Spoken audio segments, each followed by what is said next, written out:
Welcome back to Chimu's Chemistry, an online platform that will make your chemistry your chemistry. Packing efficiency हा point आपला चाललेला.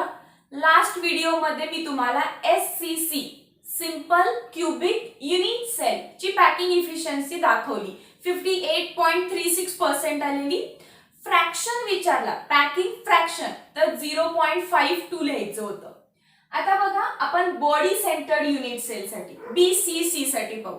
मग BCC म्हटलं की पहिला तुम्हाला असा सेल काढता आला पाहिजे. क्यूब काढायचं, आठी कॉर्नर्स ना 8 ॲटम आणि एक कुठे असतो बॉडीच्या बरोबर सेंटरला, म्हणून नाव देतात बॉडी सेंटर्ड युनिट सेल. त्यानंतर लेट मी नो तुम्हाला Z कसा येतो ते माहिती आहे का? Z म्हणजे काय? Number of atom per unit cell. या युनिट सेल मध्ये किती ॲटम्स आहेत तर तुम्ही काउंट करणार का? 1 2 3 4 5 6 7 8 9 आणि 9 लिहिणार. असं करणार का? नाही, that will give you wrong answer. 8 कॉर्नरचे ॲटम्स आहेत पण त्यांचं कॉन्ट्रीब्युशन किती असतं? 1/8. एक कॉर्नर 8 रूम मध्ये कॉमन, त्यामुळे हा अख्खा ॲटम तुमचा नाहीये, यातला फक्त 1/8 तुमचा आहे. मग 1/8 1/8 असे किती वेळा? 8 वेळा. सो 8 टाइम्स इंटू 1/8 प्लस जो बॉडीच्या मध्ये आहे तो अख्खा आपल्या क्यूबचा आहे, सो 1. मग Z ची व्हॅल्यू काय झाली? 8 ला 8 कॅन्सल, 1 + 1 2. मग हे मला का लागलं तर पहिला आपण काय काढतो? रेडियस ऑफ स्पियर, त्यानंतर व्हॉल्यूम ऑफ वन स्पियर, त्यानंतर total volume of sphere. So total volume म्हणजे काय असणार आहे? एकाचा काढला की त्याला 2 न मल्टिप्लाय केलं की टोटल भेटला. Volume of one sphere is 4/3 πr³. BCC मध्ये काय एक स्पियर आहे का? नाही, टोटल किती आहेत? 2 स्पियर आहेत, म्हणून 2 × 4/3 πr³ करणार. लक्षात आलं? आधी पहिला पॉइंट काढू आपण, रेडियस ऑफ स्पियर किंवा पार्टिकल. मग ह्यासाठी दुसरं नाव मी काय वापरते? Relation between A that is edge length and R that is radius. So मी तुम्हाला पार्ट कसं करायचं ते शिकवलंय. 4R = काय असतं? बॉडी मोठी, सो √3A. हे डिराइव्ह करायचं कसं ते मी आज सांगते तुम्हाला. चला, यातले फक्त मी 3 ॲटम काढले. एक कुठला काढला?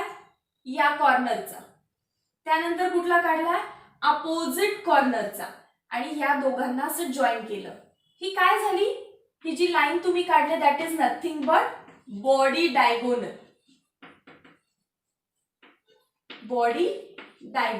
तुम्हाला आठवत असेल थोडंफार 10th मधलं मॅथ्स, तर आपल्याकडे स्क्वेअर आहे आणि स्क्वेअरचे 2 व्हर्टायसेस जॉईन करणाऱ्या लाईनला आपण काय म्हणतो? डायगोनल. तसंच आता फक्त तुमच्याकडे क्यूब आहे. मग क्यूबचं काय करायला लागेल? 3 डायमेन्शन मध्ये डायगोनल येणार. हा एक कॉर्नर, त्या दोघांची मधली लाईन जी असेल ती काय होईल आता? क्यूबचं डायगोनल, ज्यालाच मी म्हटलं बॉडी डायगोनल. सो बॉडी डायगोनलला रूम मध्ये इमॅजिन कसं करणार? कोणताही एक कॉर्नर पकडा. मी माझा या साईडचा वरचा कॉर्नर कॅच केला, याच्या बरोबर अपोजिट खालचा कॉर्नर कॅच करा. हा वरचा आहे तर तुम्हाला नेक्स्ट खालचा कॅच करायचा आहे. सो इथून मध्ये बॉडीतून पास होणार आणि तिकडच्या कॉर्नरला. सो वरून बॉडीतून पास अँड खाली तिरका, सो बॉडी डायगोनल. मग त्याची मला व्हॅल्यू फाइंड करायची. या बॉडी डायगोनलला आधी मी 4R प्रूफ करणार, याच बॉडी डायगोनलला नंतर मी √3A प्रूफ करणार आणि यातून मला इक्वेशन भेटून जाईल. हे वाला चालू करू? ठीक आहे, 1 मिनिट आता चेक करा. हा तुमचा वरचा कॉर्नर, हा त्याच्या खालचा तिरका कॉर्नर आणि हा मधला. लेट अस जॉईन दिस. जरा लव्हेंडर कलरनी किंवा ऑरेंज कलरनी जॉईन करू. हे कॉर्नर्स मी जॉईन केले. ही तुमची बॉडी डायगोनल आहे आणि मी तुम्हाला सांगितलंय हे ॲटम्स इतके दूर नसतात, ते चिटकलेले असतात. जर तुम्ही याला झूम इमेज बघाल तर तुम्हाला लक्षात येईल की इथे एक ॲटम आहे, ठीक आहे, मधला एक ॲटम आहे आणि इथे एक ॲटम आहे. असे 3 ॲटम्स आहेत. या कॉर्नरचा, इकडच्या कॉर्नरचा जो खाली काढलाय आणि मध्ये एक ॲटम आहे जो बॉडी सेंटर मी या कलरने दाखवलाय. सो हे सगळे असे एकमेकांना टच्ड असतात आणि सेम साईजचे, म्हणून मी इथे लिहिलंय all atoms are of same size, सगळे सेम साईजचे. आणि हे मी असं जॉईन केलं आणि ही तुमची ही ब्रीफ इमेज दिसतीये. And then you can tell me ma'am फर्स्टचा हा रेडियस आहे, हा इकडचा रेडियस आहे आणि हे काय आहे 2 टाइम्स रेडियस. ऑल ॲटम्स जर सेम असतील तर मी लिहू शकते R plus R plus R plus R, म्हणजे किती झालं 4r. म्हणजे मी लिहिणार body diagonal is equal to 4r. Proof केलं का मी इथे? So let me give equation number 1. Body diagonal काय आहे R plus R plus R plus R किंवा R plus R plus R plus R, that is 4r. So he side proof झाली. आता मला डेरिव्हेशन करून √3a प्रूफ करायला लागेल. So let's go. त्यासाठी बघा मी काय करतेय. Can you see this right angle triangle? Can you see this right angle triangle? हा राईट अँगल आहे इथे. मी नाव देते याला हवं तर ए बी, तुम्ही काही कसंही नाव देऊ शकता. C, A B C. चला पुट करूया. मग इन राईट अँगल्ड ट्रायंगल, 10वीत असंच काही केलंय आपण. इन राईट अँगल ट्रायंगल, कोणता ट्रायंगल आहे ABC, युजिंग पायथागोरस थेरम. मी फक्त PT लिहू का? Using Pythagoras theorem. कसं लिहिता? Hypotenuse square that is AC square is equal to sum of side square that is AB square plus BC square. हो की नाही? मग तुमची बॉडी डायगोनल जी तुम्हाला काढायची आहे ती कोण आहे? AC आहे. ती कोण आहे? Body diagonal AC. मग मी जरा AC ला स्क्वेअर करून ठेवते. मला AC काढायचं आहे. I have to find AC which is my body diagonal. मला AB माहित आहे का? हो माहिती आहे. हे काय आहे? 2 कॉर्नर्सला जॉईन करणारी लाईन, ही तीच लाईन आहे ही, which is nothing but A. So इथून इथपर्यंतचं डिस्टन्स आहे A. पण मला BC माहिती आहे का? अशी ही मधली लाईन आहे BC, मला ही माहिती आहे का? नाही. मग मला आधी BC फाइंड करायला लागेल विच इज क्वेश्चन मार्क. मग BC फाइंड करण्यासाठी मी एक वेगळा ट्रायंगल घेते. मी हे जॉईन करते. बघा ही BC इथे घेतली आणि कॅन यू डू दिस? आणि मग तुम्हाला लक्षात येईल की हा पण एक राईट अँगल ट्रायंगल आहे. लक्षात येईल की हा पण एक राईट अँगल ट्रायंगल आहे. ही पण क्यूबची साइड आहे, ही पण क्यूबची साइड आहे. सो क्यूबची साइड किती आहे? A. ही पण क्यूबची साइड आहे, ती किती आहे? A. मग आपल्याला परत हायपोटेनियस काढता येईल? डेफिनेटली येईल. यासाठी आपण कोणता ट्रायंगल कन्सिडर आहे? इथे ऑलरेडी B आहे, मग मी इथे E लिहिते. इथे मी E करते. सो आता आपला ट्रायंगल कोणता बघायचा आहे? BCE. मग हे इथंच ठेवा. पुढचा ट्रायंगल घ्या. इन राईट अँगल्ड ट्रायंगल, कोणता ट्रायंगल आहे? BCE using Pythagoras. हायपोटेनियस कोण आहे? BC square. BC square is equal to BE square plus EC square. BE square plus EC square. मग यामध्ये आपल्याला कोणत्या कोणत्या व्हॅल्यूज माहिती आहेत? We know BE is A side of cube, BE is A चा square, EC is A again side of cube. So A square. मग किती झालं हे? 2A square. मग BC स्क्वेअरची व्हॅल्यू मला भेटली 2A स्क्वेअर, की जो मला इथे पुट करायला लागेल. सो याला आपण नाव देऊया हवं तर इक्वेशन 2 म्हणा, याला इक्वेशन 3 म्हणा. नाव पुट इक्वेशन 3 इन इक्वेशन 2. काय होईल? AC मला काढायचं आहे. AB मला माहिती आहे side of cube that is again A cube plus BC ची व्हॅल्यू मी 3 मधून घेतली दॅट इज 2A स्क्वेअर. पुढे लिहा इथे फ्रॉम 3. कुठून आणली ही? इक्वेशन 3 मधून. सो आपल्याला AC स्क्वेअरची व्हॅल्यू भेटली 2 + 1 3A स्क्वेअर. मग मला लिहिता येईल AC is nothing but √3A. AC ची व्हॅल्यू काय आली? √3A. So check AC is nothing but body diagonal. So मी लिहू शकते इथे हा माझा बॉडी डायगोनल आहे and body diagonal is equal to √3a आणि इथे काय आलंय body diagonal is equal to 4r. So equation जर तुम्ही याला 4 म्हटला तर equation 1 and 4 from 1 and 4 body diagonal is equal to 4r is equal to √3a आणि ही इक्वेशन मला खूप वेळ यूज करायला लागणार आहे.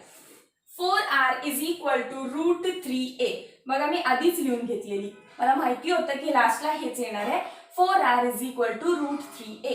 या पॉइंट मध्ये हे लिहून घ्या. एकदा याचा स्क्रीनशॉट करा.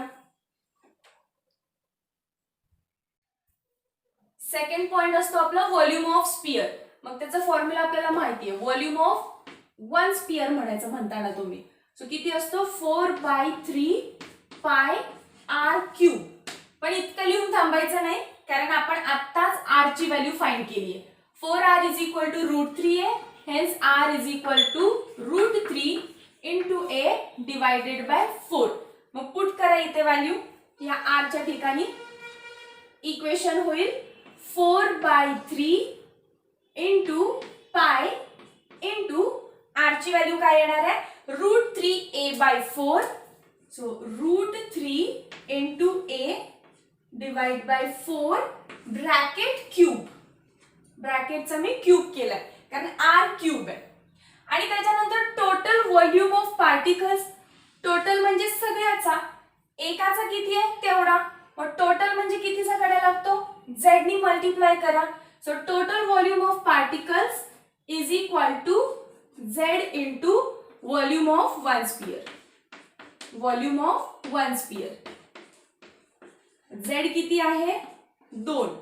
व्हॉल्यूम किती आला तिकडून 4/3 आहे तसं इंटू पाय आहे तसा √3 चा क्यूब 3√3 a चा cube a cube divide by 4 चा क्यूब 64. याला मी होल डिवाइड करून टाकते. बघा काय काय कॅन्सल आउट होतंय का. 3 ला 3 कट होईल 4 1 चा 4 4 16 चा 64. बाकी काही नाही बाकी आहे तसं लिहून घ्या. ही साइड मी जरा रफ करते.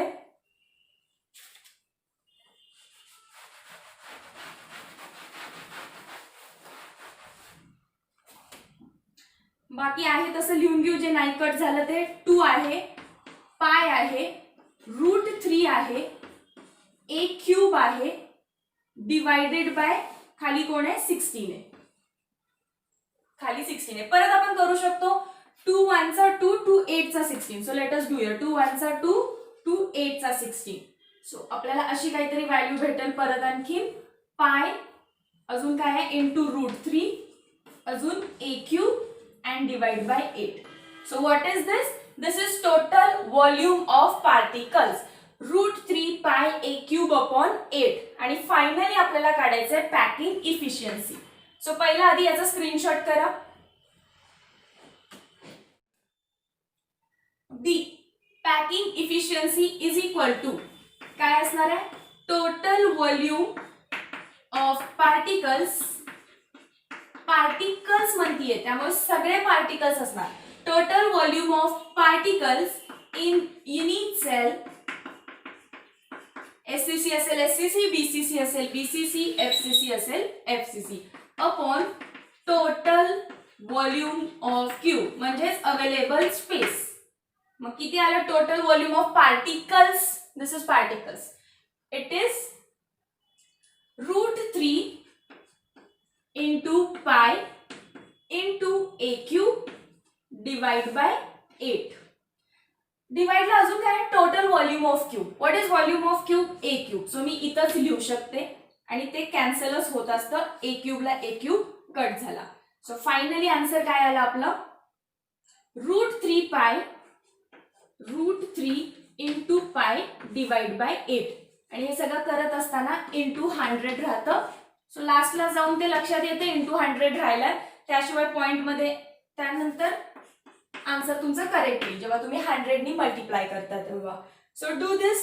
√3 इंटू पायची व्हॅल्यू 3.14 डिवायडेड बाय 8 इंटू 100 तुम्हाला आन्सर भेटेल 68%. इंटू 100 आहे म्हणून 68% लिहिलं. Packing efficiency is always written in percentage. So 68% packing आहे याचं. मग तुम्हाला जर मी विचारलं की वॉइड किती आहे, लेट अस मेक दिस एफ. वॉइड म्हणजे एम्प्टी स्पेस, रिकामी जागा किती आहे. तुम्ही काय करायचं, 100 minus 68. What you will get? 32%. So void विचारले तर 100 मायनस करायचं, SCC मध्ये पण करा, आणि पॅकिंग इफिशियन्सी विचारले तर 68% येते. सिमिलर वे मध्ये आपण फेस सेंटर FCC ला करायचंय. आय होप तुम्हाला BCC क्लिअर असेल. एकदा याचा स्क्रीनशॉट करा. आता सिमिलर वे मध्ये आपण FCC साठी डेरिव्हेशन करायचं नेक्स्ट पार्ट मध्ये. तोपर्यंत याचे नोट्स बनवून ठेवा प्रॉपरली. भेटू नेक्स्ट पार्ट मध्ये.